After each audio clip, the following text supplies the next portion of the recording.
Issued at par, redeem at par. पहला हमारा concept आता है केसेस का। इशूड एट पार,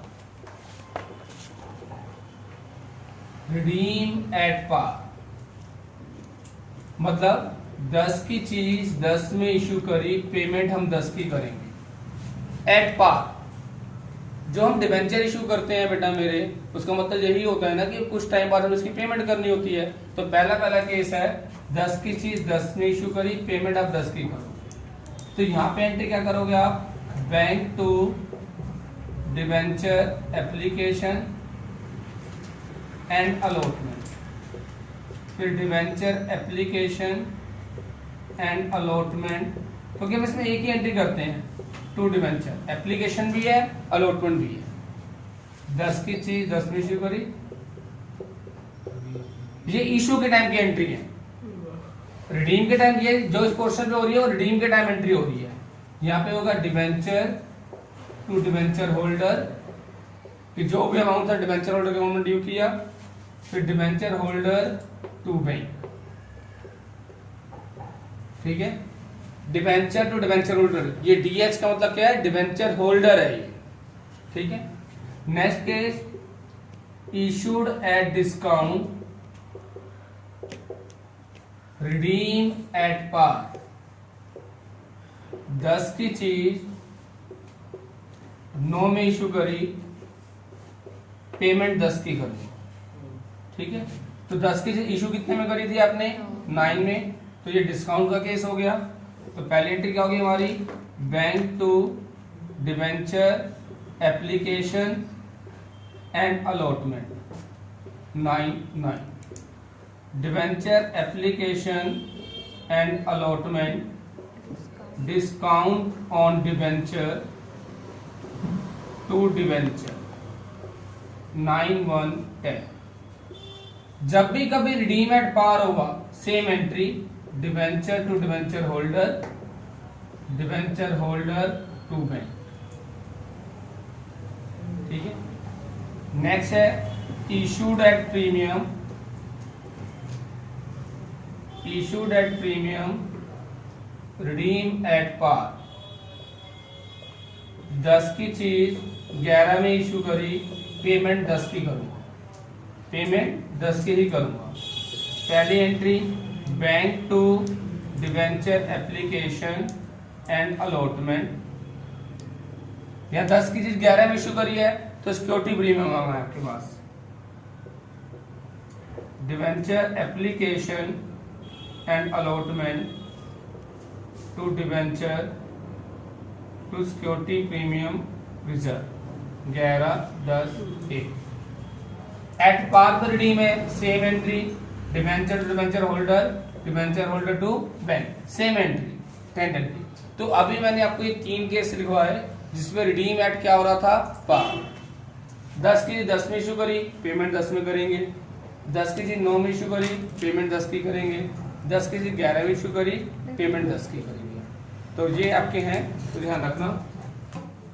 अब नेक्स्ट केस है हमारा 4th case, issued at par, redeem at premium, 10 की चीज 10 में इशू करी, पेमेंट आप 12 की करो। जब भी रिडीम एट प्रीमियम आ जाए, यानी डिबेंचर की फेस वैल्यू 10 थी, आप उसको पेड कितना कर रहे हो बेटा मेरे, 12 का पे कर रहे हो, मैं 2 पे एक्स्ट्रा पे कर रहे हो। तब हमें क्या करेंगे, हमारी एंट्री, पहली एंट्री हम इशू के टाइम करेंगे bank to debenture application and allotment, 10 rupees. अब इसी टाइम मुझे पता चल गया जब मुझे पेमेंट करनी है इस डिबेंचर की तो मुझे 12 रुपीज देने हैं, तो मुझे 2 रुपए का लॉस हो गया। कितने का लॉस हो गया, 2 रुपीज का लॉस हो गया। तो हमारी एंट्री होगी debenture application and allotment, loss on issue of debenture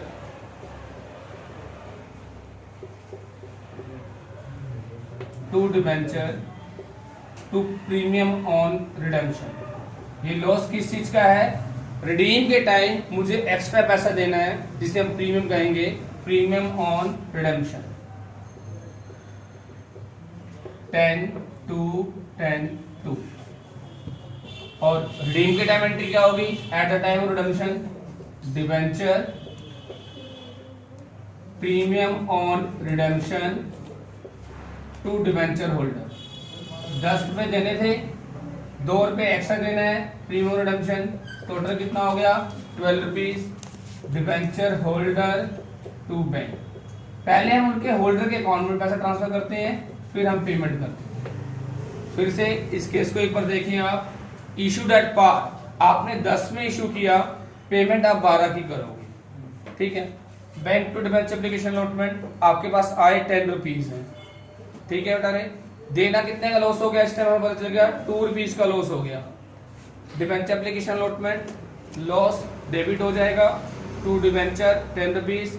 किस चीज का लॉस हुआ है? मुझे प्रीमियम पे 2 रुपीज एक्स्ट्रा देने हैं, रिडेम्पशन पे 2 रुपीज एक्स्ट्रा देने हैं, प्रीमियम और रिडेम्पशन 2 रुपीज। ये इशू के टाइम एंट्री होंगी, और ये एंट्री हमारे जब डिबेंचर रिडीम करेंगे तब हमारी एंट्री ये होंगी, debenture premium redemption to debenture holder to bank.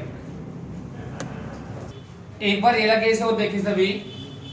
Issued at discount, सभी सुने एक बार, रिडीम एट प्रीमियम। डिस्काउंट पे इशू हो रहे हैं, रिडीम क्या होगा?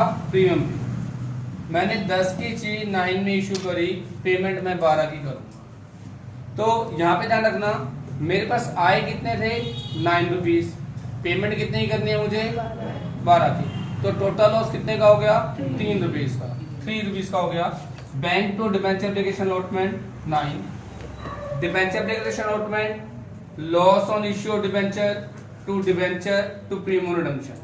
कई बच्चे यहाँ पे लॉस की जगह डिस्काउंट को अलग से भी मेंशन कर सकते हैं। Discount on debenture, loss on issue debenture 1 और 2 करना चाहे आप वो कर सकते हो, ठीक है। Debenture application allotment loss on issue of debenture to premium redemption. कई बच्चे यहाँ पे लॉस की जगह डिस्काउंट और लॉस 2 चीजें डेबिट अलग से कर सकते हो। एक का डिस्काउंट शो कर दो, 2 रुपए का लॉस शो कर दो। डिस्काउंट भी लॉस होता है, इसलिए हम इसमें भी ट्रीट कर सकते हैं, ठीक है। 9 3 10 2 रिडीम की एंट्री यहाँ पे same, debenture premium redemption to debenture holder. Debenture 10 rupees का था, मैं 2 रुपए एक्स्ट्रा दे रहा हूँ, डिबेंचर होल्डर को 12 की पेमेंट होगी, डिबेंचर होल्डर टू बैंक 12। जो अब केस करा रहा हूं मैं बेटा मेरे आपको, ये सबसे मेन केस है। इसमें 2 टाइप कराऊंगा, सब बुक में एक ही है, ठीक है। Issued at premium, redeem at premium. 10 की चीज 12 में इशू करी, पेमेंट हम 16 की करेंगे। 10 की चीज 12 में इशू करी, पेमेंट हम 16 की करेंगे। तो सभी यहाँ पे पहले समझेंगे बेटा मेरे, बहुत अच्छा केस है मेरा। Bank to debenture application and allotment, bank to debenture application and allotment 12, ठीक है। एक बार सभी यहाँ पे ध्यान से समझे बेटा मेरे। Debenture application and allotment, loss on issue to debenture to security premium reserve to premium on redemption। सभी इसका अमाउंट फिलअप करने का तरीका देखना बेटा मेरे। एप्लीकेशन में तो यहाँ पे 12 ही आएंगे कि हमने 12 में इशू किया है बेटा मेरे। लॉस हमेशा डिबेंचर की फेस वैल्यू से कंसीडर होगा। तो डिबेंचर की फेस वैल्यू कितनी है? 10 के बदले 16 देने हैं। कई बच्चे ये मत सोचने लगे 12 के बदले 16 देने हैं, कभी मत सोचना, फेस वैल्यू से कंसीडर करेंगे। 10 के बदले 16 6। डिबेंचर की फेस वैल्यू कितनी थी? 10। सिक्योरिटी प्रीमियम कितने का अर्न किया था आपने? 2। प्रीमियम और रिडेम्पशन कितना देना है 10 के बदले में?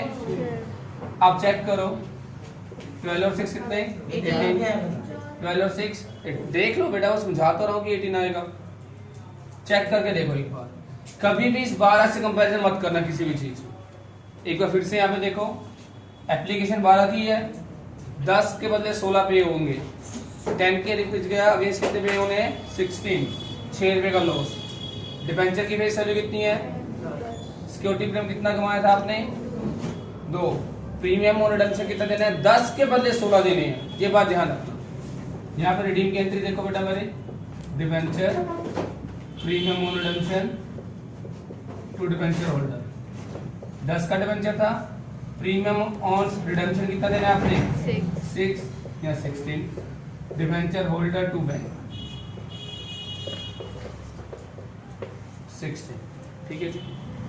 अब बेटा यहाँ पे ध्यान रखेंगे, केस वही है, issued at premium redeem at par, 10 की चीज 16 में इशू करी, पेमेंट 12 की करूंगा, सेम वही है। अब प्रीमियम याद है इशू करते वक्त मिला हमें, ठीक है, तो 16 हो गया, ठीक है, डिबेंचर एप्लीकेशन में 16 ही आएगा।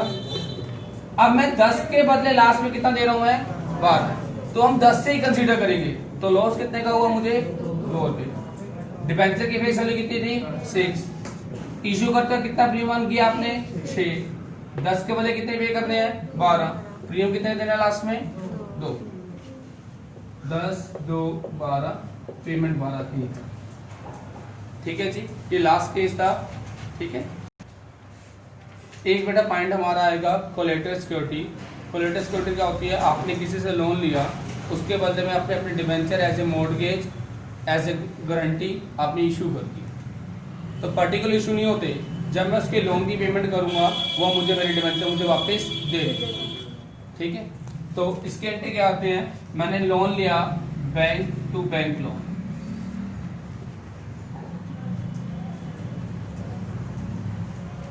ठीक है, बैंक लोन लिया होगा मैंने 10 लाख का लिया, उसके बदले में हम अपने शेयर या सॉरी डिबेंचर हम मॉर्गेज पर रख देंगे, तो उसके अंदर क्या होगी डिबेंचर सस्पेंस टू डिबेंचर, यहां लिख देंगे debenture issue as a collateral security, debenture issue as a collateral security. मैंने लोन लिया होगा मान लो 10 लाख का लोन लिया मैंने, ठीक है, तो डिबेंचर याद आगे इशू किए जाएंगे 15 के लाख के जो भी है हमारे, ठीक है बेटा रे, तो गिरवी हमेशा अमाउंट मॉर्गेज हमेशा ज्यादा अमाउंट रखा जाता है, ठीक है। तो 22 इलस कर रहे हैं न्यू बुक का, इसके अंदर लिखा हुआ है कंपनी इशू करना चाहती है 1 लाख के डिबेंचर इशू कर रही है, और इसके लिए उसने 3 कंसेप्ट दे रखे हैं मुझे। पहला कंसेप्ट है 4 कैश 90% ब्रैकेट, वहां पर लिखा है 50,000 रुपए के डिबेंचर नॉमिनल, यानी इसकी वैल्यू 50,000 थी, 90% में इशू कर दी है। तो पहली पहली एंट्री क्या करेंगे हम, bank to debenture application and allotment, ठीक है जी। तो यहाँ पे 50,000 रुपए के थे, 50,000 रुपए का 90% कितना हो जाएगा 45,000 हो गए यहाँ पे। फिर debenture application and allotment, discount on debenture to debenture 45, 5,000, 50,000। उसके बाद उसने क्या रखा है मुझे, एक क्रेडिटर थे 20,000 रुपए के, उसको हमने कैपिटल एक्सपेंडिचर था ऑफिस क्लेम 25,000 रुपए के डिबेंचर दे दिए, यानी कैपिटल एक्सपेंडिचर का मतलब हमने उससे एसेट्स परचेज कर रखी थी हमने। तो यहाँ पे फिक्स एसेट्स टू वेंडर, या यहाँ पे लिख सकते हो आप बेटा मेरे, जो भी वेंडर है मेरा कितने के, हमने 20,000 रुपए की फिक्स एसेट्स दी थी उससे। अब वेंडर को कितने के शेयर दे रहे हैं हम 25,000 रुपए के, जितने से वेंडर क्रेडिट है वेंडर डेबिट हो गया आपका 20,000। डिबेंचर कितने के दे रहे हो बेटा मेरे आप 25,000 के, यहाँ पे डिस्काउंट ऑन डिबेंचर आ जाएगा आपका 5,000। नेक्स्ट, बैंक से लोन लिया था आपने 15,000 रुपए का, उसको कोलेटरल सिक्योरिटी दे रहे हो आप 25,000 रुपए की। पहले bank to bank loan, bank to bank loan कितना बेटा मेरे 15,000 रुपए। आपने डिबेंचर कितने की इशू कर दिए 25, डिबेंचर सस्पेंस टू डिबेंचर यहाँ पे सस्पेंस लिख रहे हैं क्योंकि मुझे पता है कुछ टाइम बाद ये पैकेट मुझे वापस मिल जाएंगे जब उसकी पेमेंट कर देंगे। Debenture suspense to debenture 25,000। फिर उसमें लास्ट में एक पैराग्राफ लिखा हुआ है, for first year only it is policy of the company to write off capital loss in the first year itself, कि पहले साल के अंदर जितने भी लॉस होते हैं उनको वो राइट ऑफ कर लेती है। तो पहले साल का लॉस कितना है बेटा मेरे, यहाँ पे आपका आया 5,000 पे 5 कितना हो गया 10। तो इसको हम ऑटोमेटिकली राइट ऑफ कर देंगे। राइट ऑफ करने का मतलब P&L से राइट ऑफ कर लेंगे। Statement of P&L to discount on debenture 10,000 का ये आपका हो जाएगा, जो आपका ये राइट ऑफ हो जाएगा। ठीक है, समझ आ गया बेटा मेरे। जो अब इस क्वेश्चन के अंदर लिखा हुआ था, अगर आप ओल्ड बुक देखोगे हमारे को 5 + 5 10,000 का लॉस हो रहा है। ओल्ड बुक में लिखा होगा कि वो 10 साल चलेगा, तो उसके अंदर एंट्री करके 1,000 रुपए से, जबकि इस हमारे पास न्यू बुक में लिखा हुआ है it is policy of the company to write off all capital loss in the first year. अब हर कंपनी कहती है पहले साल के अंदर सारे लॉस राइट ऑफ कर लेती है, तो इसलिए सारा का सारा statement of P&L discount on debenture 10,000। Previous question जितने भी आपने कर रखे हैं ना जिसमें डिस्काउंट आ रहा है, तो उसके लास्ट में ये एंट्री जरूर कर दिया करो आप, statement of P&L to discount on debenture, जितना भी डिस्काउंट है। कि हम ये एजम्पशन मान लेते हैं कि कंपनी सारे लॉस फर्स्ट ईयर के अंदर ही क्या कर लेती है, राइट ऑफ कर लेती है। ठीक है।